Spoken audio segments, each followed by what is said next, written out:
Season 1, episode 3, नैतिक तनाव और पारिवारिक दबाव, moral strain and family pressure.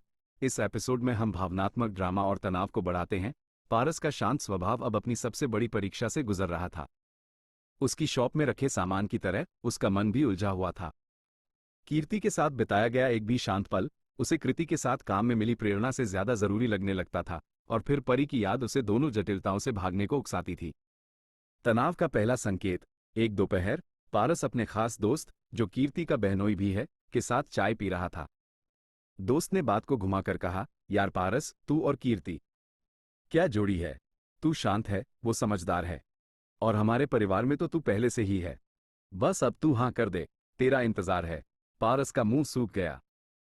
वो जानता था कि दोस्त की यह बात सिर्फ मजाक नहीं थी, ये कीर्ति के परिवार की उम्मीद थी। ये सामाजिक स्वीकृति लंबा भविष्य देखने की उसकी भावना को एक भारी जिम्मेदारी में बदल रही थी। तनाव का दूसरा संकेत। दीप। अगले ही दिन काम से जुड़ी मीटिंग में दीप को कृति की मां का कॉल आया।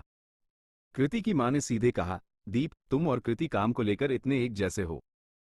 अगर तुम दोनों एक हो जाओ तो हमारा काम और परिवार दोगुनी तेजी से आगे बढ़ेगा। इस बार यह केवल भावनात्मक सुरक्षा का सवाल नहीं था, यह व्यावसायिक और आर्थिक भविष्य का सवाल था। पारस, दीप को लगा जैसे लक्ष्यों का बोझ सीधे उसके कंधों पर आ गया है।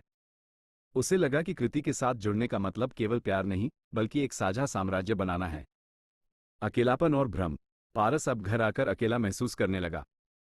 उसे लगा कि वह कीर्ति की उम्मीदों के आगे झुक रहा है या कृति के लक्ष्यों के जाल में फंस रहा है। परी का एक मजेदार इंस्टाग्राम रील उसे इस उलझन से भागने को उकसाता था।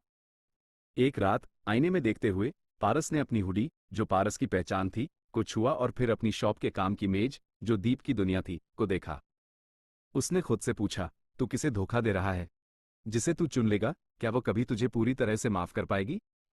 एपिसोड 3 का निष्कर्ष। नैतिक दबाव और भावनात्मक तनाव इतना बढ़ गया है कि पारस को अपने शांत स्वभाव के बावजूद यह महसूस हो गया कि उसे जल्द ही एक कठोर निर्णय लेना होगा।